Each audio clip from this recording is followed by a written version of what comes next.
बहुत समय पहले वृषभान और कीर्ति नाम के दंपत्ति बरसाने में रहते थे। वे भगवान विष्णु के परम भक्त थे, परंतु उनकी कोई संतान नहीं थी। एक दिन जब भगवान विष्णु ने पृथ्वी पर कृष्ण के रूप में अवतार लेने का संकल्प लिया, उसी समय उनकी शक्ति श्री राधा भी पृथ्वी पर आने वाली थी। नंदगांव के पास रावण नामक स्थान पर एक कमल के फूल पर राधा जी का दिव्य प्राकट्य हुआ। वृषभान जी जब नदी किनारे स्नान करने गए तो उन्होंने उस कमल पर एक अद्भुत प्रकाशमान बालिका देखी। उन्होंने बालिका को उठाकर घर लाया और अपनी पुत्री मानकर पालन किया।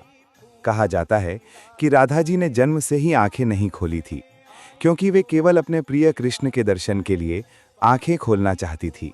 बाल्यावस्था में दोनों साथ साथ खेलते, माखन जुराते, बांसुरी बजाते और रास रचाते थे। बरसाने की गलियां, नंदगांव के कुंज, यमुना तट सब राधा कृष्ण के प्रेम से पवित्र हो गए थे। जब भगवान कृष्ण का जन्म हुआ और वे गोकुल में बाल लीलाएं करने लगे, तब एक दिन नंद बाबा वृषभान जी से मिलने बरसाने आए। उनके साथ छोटे बालक कृष्ण भी थे।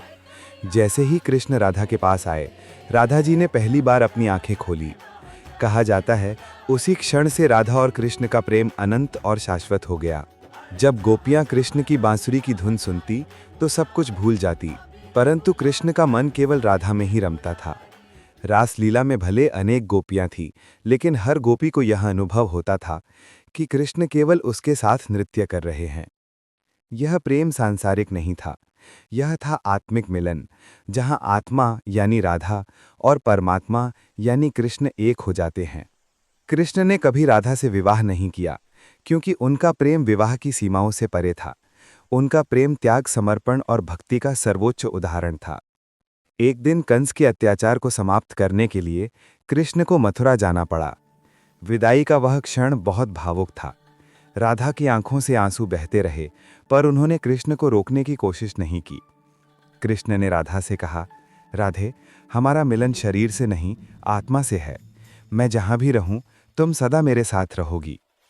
कृष्ण मथुरा चले गए और फिर द्वारिका में राजा बने, पर राधा ने कभी उनका नाम नहीं छोड़ा। वे बरसाने की गलियों में कृष्ण के स्मरण में लीन रहने लगी।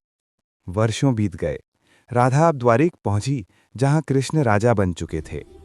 कृष्ण ने उन्हें देखकर कहा, राधे, क्या चाहिए तुम्हें? राधा बोली, मुझे कुछ नहीं चाहिए, बस एक बार फिर तुम्हारी बांसुरी की धुन सुनना चाहती हूँ। कृष्ण ने अपनी बांसुरी उठाई और जब वह मधुर स्वर निकला, राधा की आंखें बंद हो गई। वह धुन उनके हृदय में समा गई और उसी क्षण राधा जी का देह त्याग हुआ। कृष्ण ने उनकी बांसुरी को तोड़ दिया और फिर प्रभु, कभी नहीं अब बजाई। कोई चाँद कहा नहीं, जाता है आपके बच्चे से राधा कृष्ण बढ़ाकर के कोई हृदय में खन सदा के नहीं। लिए विलीन हो गई हैं। आज भी कहा जाता है कि राधा और कृष्ण दो नहीं, एक ही हैं। उनका प्रेम सिखाता है, सच्चा प्रेम पाने में नहीं, समर्पण में है। राधा बिना कृष्ण अधूरी हैं और अब कृष्ण मैं बिना नहीं बता राधा सकती। अस्तित्वहीन। बरसाने से हंस, लेकर अब मैं वृंदावन किसे तक पुकार। हर कण में राधा कृष्ण की लीलाएं गूंजती हैं। कहानी सबको सुनाएं तो शेयर करें और ऐसी ही कहानियां रोज सुनने के लिए सब्सक्राइब करें।